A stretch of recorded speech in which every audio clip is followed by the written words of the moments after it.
Once our roughed out bowl is dried for 6 months, we can remount it and finish turning it. You'll probably notice that your roughed out bowl is no longer round but rather oval. Before we can true up the rest of the bowl, however, we first have to true up this tenon. For shallower bowls, I simply hold the bowl against the chuck and hold it in place with the tailstock.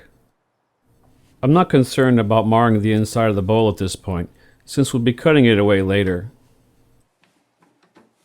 If the bowl is too deep to mount directly onto the jaws, you can create a small jam chuck.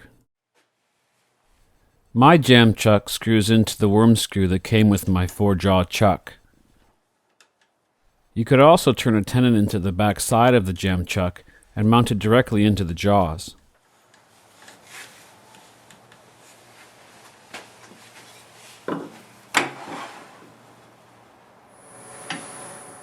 Now we can true the tenon. Since the bowl at this point is only being held on by pressure, be sure to make light cuts.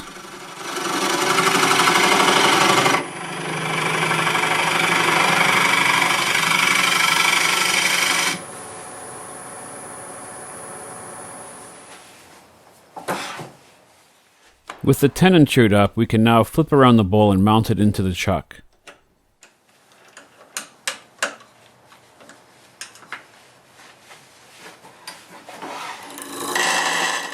With the bowl remounted in the chuck, we can now true the outside of the bowl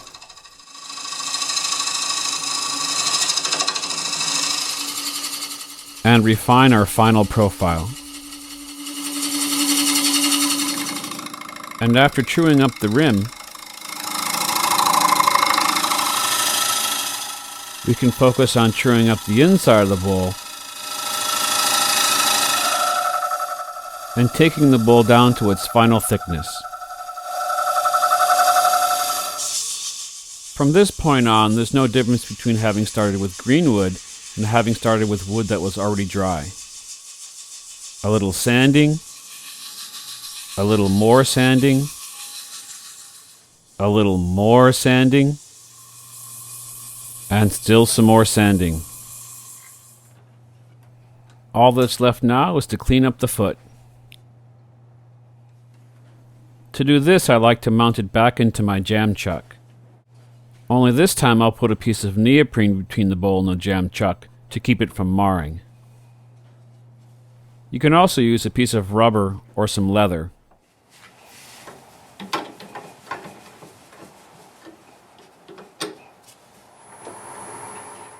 Again, be sure to make light cuts when you have the bowl mounted this way, since the bowl is only being held in place from pressure from the tailstock. Also be careful not to apply too much pressure from the tailstock. The bowl is at a pretty thin thickness at this point, and the last thing we want to do is crack the bowl after all the hard work we've put into it. And just when you thought we were finished sanding, with the bowl mounted this way, we can only get so far. I'll have to clean up this little nub at the workbench.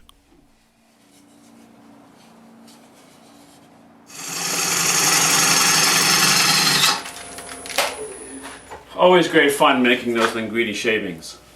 Now, although we've only scratched the surface on this topic, especially in the area of all the different ways you can cut a log into turning blanks, I hope this video will provide you with a good foundation with which to start. I'm Brian Havens. Thanks for watching.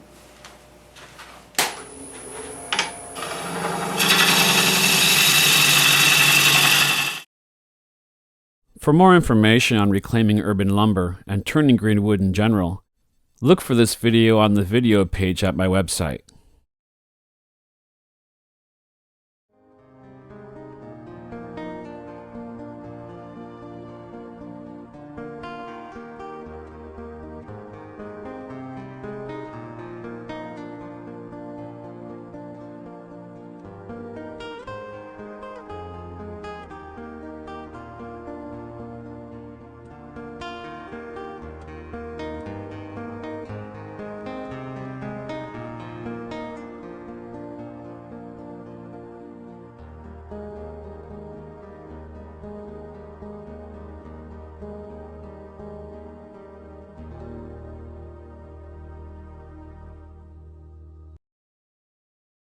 This time on the Straight Edge, we'll learn how to use some of that.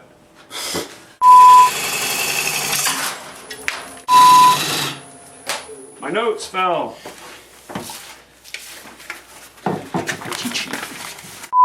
Now, although we've only touched the scratch, especially in the area of how many different ways we can